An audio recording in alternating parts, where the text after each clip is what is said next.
Nagbabalik ang Good Morning Boss. Ito, Carla. Summer season na naman at syempre, kabi-kabila na naman ang syempre hinahanap ng mga pasyalo ng ating mga boss. At ikaw ba, ready ka na sa summer? Meron ka ng summer getaway planned? Ready na. Ayan. So, I'm sure meron din ng mga boss na kumbaga ay gusto pa nilang planuhin kung saan nga sila pupunta ngayong summer. At syempre, mga estudyante natin na ngayon nag-aano ng summer vacation nila, gusto nilang ma-maximize at mag-enjoy. Kaya ngayong umaga, mapag-uusapan natin ang mga summer destinations natin ngayong tag-init dito sa Pilipinas. At kasama natin dyan, si Assistant Secretary Benito Bong Bengzon Jr. Good morning po. Good morning. Asik. Good morning, Carla. Good morning, Sandro. Yes. Asik, siguro, before we get into the tourist destinations, maybe we could ask for like a background. So far, kamusta po ang tourism industry natin ngayon sa bansa? Napakaganda po ng performance ng tourism natin itong nakaraang taon. For 2013, we had about 4 million foreign visitors from around the world, and this represents a growth rate of about 10%, which is higher than what the other destinations are getting. So very good performance. At ang hindi alam ng karamihan, pag pinag-usapan ng domestic tourism, there are about 45 million Filipinos who went around the country last year.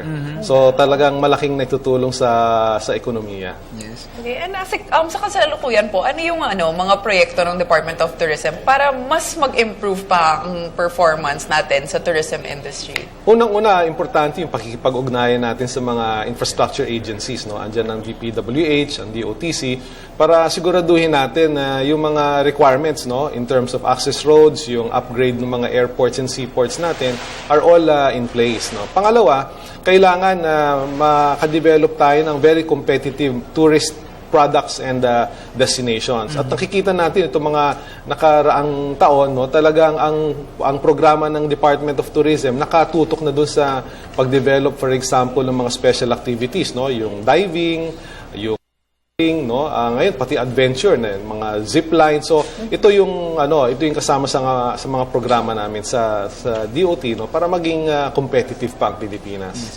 So ito, kanina nabanggit niyo, yung sa domestic tourism natin, halos 45 billion, kumbaga paikot-ikot sa bansa.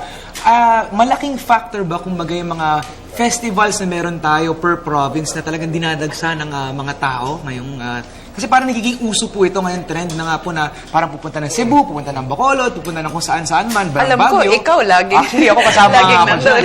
So ngayon po, tingin niyo po ba yung nakatulong to para dumagdag ang ating domestic tourism sa bansa? Malaki talaga yung natutulong ng mga festivals. Unang-una kasi pag tinignan ninyo, karamihan ng mga festivals natin are in the months of April and May. Kung kailan nakabakasyon din yung mga estudyante. Kaya nga pag umikot kayo ng mga mga iba-ibang mga probinsya pagdating ng summer season natin, talagang maraming umiikot. But I think the more important thing is that meron ng there's a deeper sense of appreciation of our cultural heritage. At nakikita natin itong nakaraang ilang taon na yung mga Pilipino hindi lang sa mga beaches pumupunta, sa mountain resort pumupunta, pero iniikot na rin yung mga festivals natin, iniikot na rin yung mga historical spots natin. So magandang development ito. And usually kasi pag pumupunta yung mga tourists dito, or kahit tayo mismo, usually iniisip na destination Boracay and Cebu. But what are some of the other destinations that we're trying to push now? Well, bukod doon sa mga binanggit mo, marami mga emerging destinations from the northern part to the southern part. Kung ililista natin lahat yan, mauubos ang 1-2 oras. Pero siguro bukod doon sa mga binanggit mo, there are a lot of emerging destinations. Pero babanggitin ko na lang yung mga ilan na nabisita ko recently. Okay. Galing ako ng Siargao, napakaganda po ng surfing dyan. Galing ako ng Bicol, sa Legazpi. They've developed 4 kinds of trails. Yung may gusto ng ecotourism, yung may gusto ng nautical attractions, history, marami. Pero ang nakikita natin ngayon when you talk about tourism development and promotion, hindi lang siya nakatutok sa destination.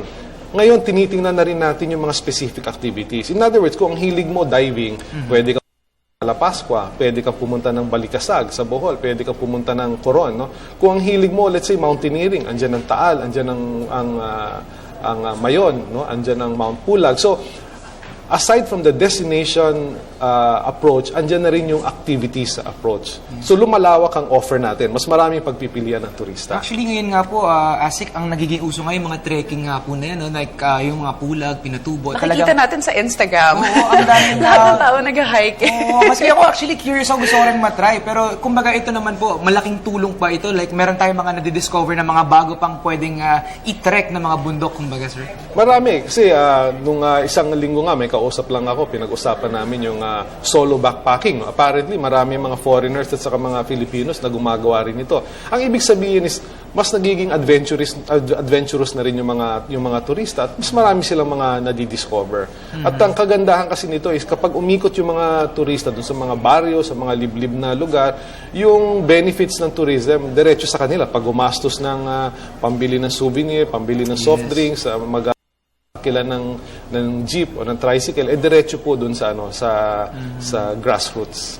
And aside from being it activities-based, alam ko ngayon, nauuso talaga yung Filipino food. So, malaking part rin ba to ng parang meron ba tayong ginagawa para i-push rin yung Filipino cuisine? Maganda at nabanggit mo yan, Carla, kasi marami na rin mga kababayan natin na umiikot on weekends. Naghahanap ng mga kakaibang cuisine. Authentic, Oo. kumbaga. Marami akong mga kilala every weekend, pumupunta ng Bulacan, ng Pampanga, pumupunta ng Quezon, at kasama na rin to sa experience. No? I think, ang nakikita nga natin is, bukod dun sa sinasabi kong deeper sense of appreciation ng history and culture, pati yung sa pagkain kasama na rin. So, maganda to dahil, again, nakikinabang yung iba-ibang mga probinsya, no? Iba-ibang mga munisipyo kapag dinadagsa ng mga turista.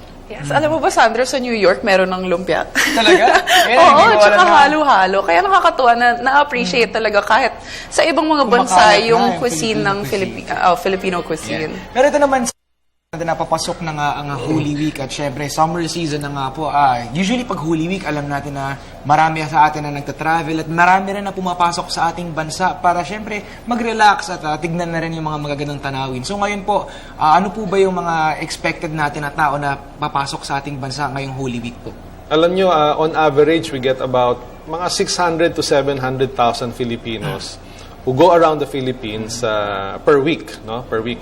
Pagdating po ng Holy Week, inaabot niya ng 1.5 milyon. Wow. So ngayon, naintindihan na natin kung bakit nagsisiksikan itong mga, no, pag pumunta ka sa mga beaches, sa mga resorts, no, pag umakyat ka sa Baguio, talaga nakikita nyo na maraming umiikot. No? So yun ang those are the numbers that we're looking at, about 1 million, 1.5 million, no, for Holy Week. And again, pag nakita nyo yung economic activities, no, around the country, it's just enormous.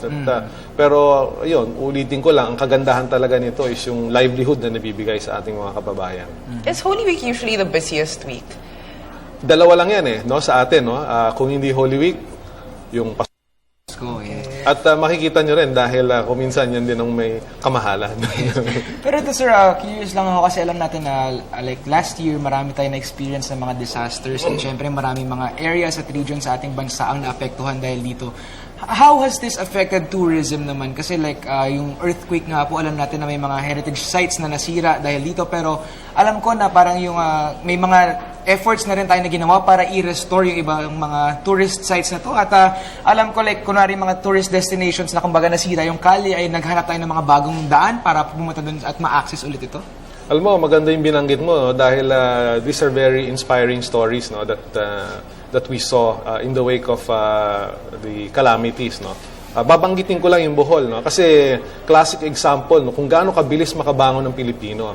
Nung tinamaan sila ng earthquake, may mga kalsada na tinamaan, na damage. So hindi mapuntahan ngayon yung Chocolate Hills. Ang ginawa ng mga local executives, naghanap agad sila ng access road. So napuntahan ulit yung Chocolate Hills. Pagdating nila doon, nakita nila na na-damage yung view deck.